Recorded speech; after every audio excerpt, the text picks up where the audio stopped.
Hi there. This video is intended to show you how easy and quick it can be to create a new project using the WBS Schedule Pro software.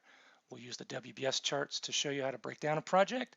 I'll show you the network charts and how to create dependencies using the network chart. I'll show you how to use the Gantt chart to help refine the plan and the task sheets to help you manage the data in the plan. We always recommend starting off the planning process by using the WBS chart, in particular the WBS planning view. This is a very simple view that allows you to create the breakdown of your tasks and summary tasks or phases in your project. Start by hitting the insert button up at the top of the screen to insert your first task. You can hit the drop down arrow to insert a subtask to that. I can insert other tasks to the left or before the selected task, or to the right or after the selected task. I can define this to be my project summary. I can define this to be a particular phase.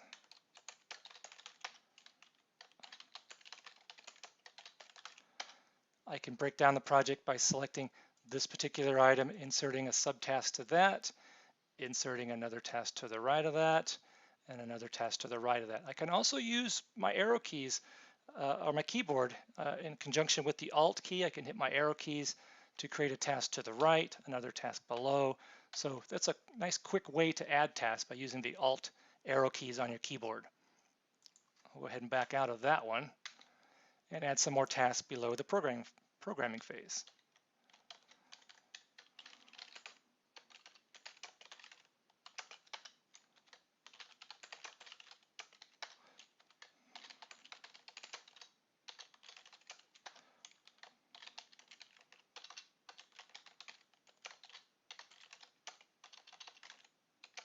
So once I've created the tasks in my plan, I can go to the network chart and create the dependencies. The network chart shows the structure you defined in the WBS, so it shows the phases as horizontal bands across the page, and then it has the tasks listed as boxes. And you can see that if I click in one box and I drag over another box, I can create a dependency between those two tasks. I can create a dependency between tasks across phases by simply clicking and dragging to create your dependencies that way. I can keep on clicking and dragging between tasks to create dependencies between existing tasks, or I can even create new tasks by clicking and dragging outside of the box to create a link and a new task dependent on the task I initially dragged from. I can put in durations. I can put in percent completes, but that's a little early for that. And you can see that as I update the plan in the network chart, that it is automatically and dynamically calculating the critical path. The Gantt chart is another way to refine the plan. I can add additional tasks here. I can even add milestones. So a milestone is defined as a 0-day task. I can create a milestone by simply changing the duration to 0.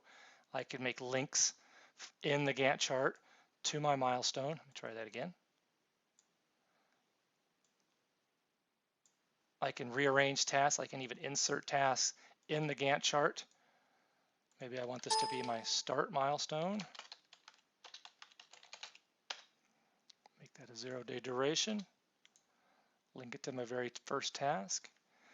The Gantt chart is scalable, so I can zoom in and zoom out to make the time scale wider or narrower as I see fit. And then the task sheet is used to manage the data. I can use the task sheet to enter large amounts of data. I can use the task sheet to add constraints or use the various text fields in here. That's just nice spare text field to add other information that you don't normally see with the schedule-wise.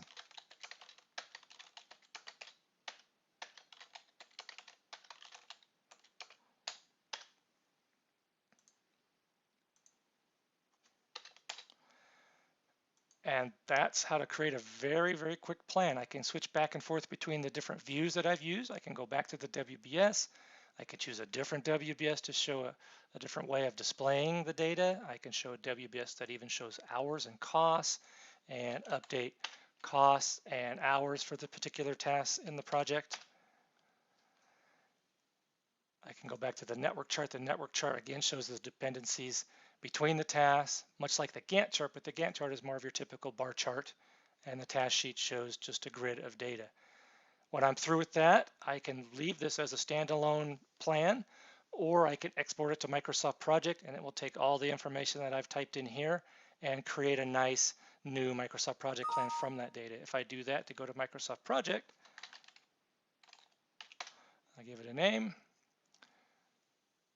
goes to Microsoft Project, and there's my plan in Microsoft Project. Now that I have the data in Microsoft Project, I continue to go back and forth between Microsoft Project and WBS Schedule Pro with all updates in either program, updating the other. So if I put a